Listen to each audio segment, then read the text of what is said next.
नमस्कार, आप देख रहे हैं हरियाणा डायरी और मैं हूं आपके साथ आयुष पाल। मुख्यमंत्री नायब सिंह सैनी लगातार प्रदेश में प्राकृतिक खेती को बढ़ावा देने पर काम कर रहे हैं। मुख्यमंत्री नायब सिंह सैनी ने कहा कि आज के समय में किसान पेस्टिसाइड्स, यूरिया और रासायनिक खाद का अत्यधिक मात्रा में उपयोग कर रहे हैं, जिससे वातावरण भी प्रदूषित होता है और स्वास्थ्य पर भी प्रतिकूल प्रभाव पड़ता है। हरियाणा एक कृषि प्रधान राज्य है और प्राकृतिक खेती का मॉडल किसानों के लिए एक नई दिशा प्रस्तुत कर रहा है।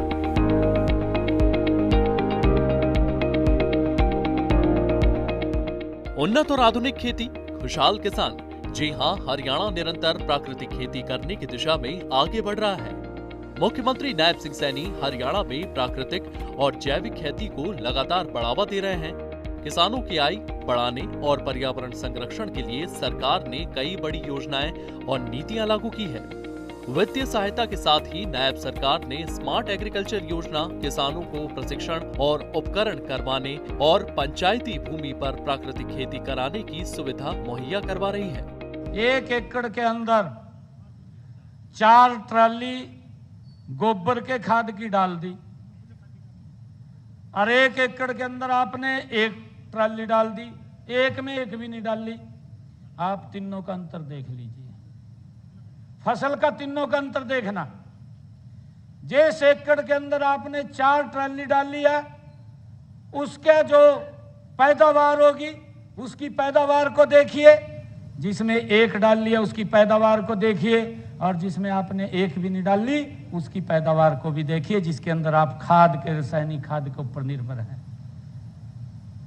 ये हमारी प्राकृतिक खेती की तरफ आचार्य देवव्रत जी ने बड़े उसको आपको समझाया है कि हम प्राकृतिक खेती की तरफ हमें जाना होगा, ताकि हम अपने आप को भी बचाएं और समाज को भी बचाएं, दुनिया को भी बचाएं। ये हमारी जिम्मेवारी है। मुझे खुशी है बताते हुए कि प्राकृतिक खेती सही मायनों में ये दैवीय खेती होती है।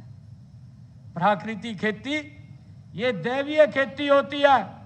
हमारे प्राकृतिक संसाधनों व पंचभूत तत्वों, यदि भगवान की सर्वोत्तम पूजा है तो अर्थात भगवान का मतलब है, भय का मतलब है भूमि, और गय का मतलब है गगन, वय का मतलब है वायु, और आ का मतलब है आग, नय का मतलब है नीर।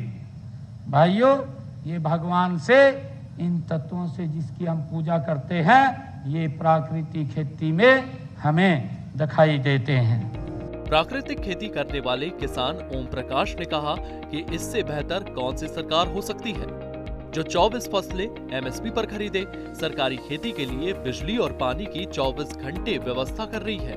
वहीं एक किसान ने कहा कि मुख्यमंत्री नायब सिंह सैनी ने तो मौज करा दी है, सभी फसलों पर भुगतान एमएसपी पर हो रहा है। इससे बेटर और कौन सी गवर्नमेंट होगी पूरे देश के अंदर कि 24 फसलें आपकी एमएसपी पे खरीदी जा रही हैं, और उसके बाद जो भी फैसिलिटीज गवर्नमेंट के द्वारा से चाहते हैं लोग, वो सारी फैसिलिटीज, चाहे समय पे 8 घंटे की बिजली सप्लाई खेतों के लिए दी जाने वाली है, आपको बीज, खाद, दवाई, पानी सब मौके पे मिल रहा है, और हर समय गवर्नमेंट आपके साथ खड़ी है। नायब सैनी जी ने तो यहाँ तक कह दिया कि किसी भी किसान को किसी भी समय मेरे पास आकर के डायरेक्ट मिल सकता है। बहुत मजे की करी नायब सिंह ने तो वो काट दी।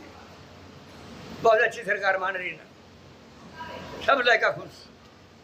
80 साल की उम्र में ऐसी सरकार नहीं मोड़ रही जैसे है नायब सैनी है।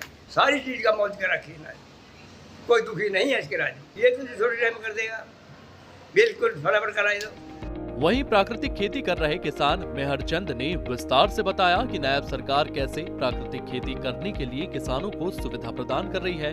व्यापारी और किसान राम गोपाल मित्तल ने कहा कि जैविक खेती स्वास्थ्य के लिए बहुत जरूरी है। प्राकृतिक खेती में आज के टाइम में सरकार बहुत प्रोत्साहन दे रही है। ड्रम अगर हम खेती के लिए गोबर और मूत्र के लिए बनाना चाहो तो 3000 रुपये ड्रमों के लिए भी सरकार दे रही है। हमारे सीएम साहब की तरफ से किसानों को बहुत भारी प्रोत्साहन दे रखा। खेती को बढ़ावा देने के लिए नायब सैनी ने बहुत अच्छा काम किया है। इससे लोगों की 90% बीमारियां दूर हो जाएंगी जैविक खेती होने से, प्राकृतिक खेती होने से। नायब सैनी ने ये बहुत अच्छा काम किया है कि कितने हेक्टेयर में प्राकृतिक खेती करें लोग, और गवर्नमेंट उसको बढ़ावा देगी। बहरहाल प्राकृतिक खेती को बढ़ावा देने के लिए मुख्यमंत्री नायब सैनी आधुनिकतम तकनीकों द्वारा स्मार्ट एग्रीकल्चर नाम से एक नई योजना शुरू करने की तैयारी में है, जिसमें किसानों को किसी प्रकार का भी नुकसान होगा तो उसकी हर पाई की भरपाई हरियाणा सरकार करेगी।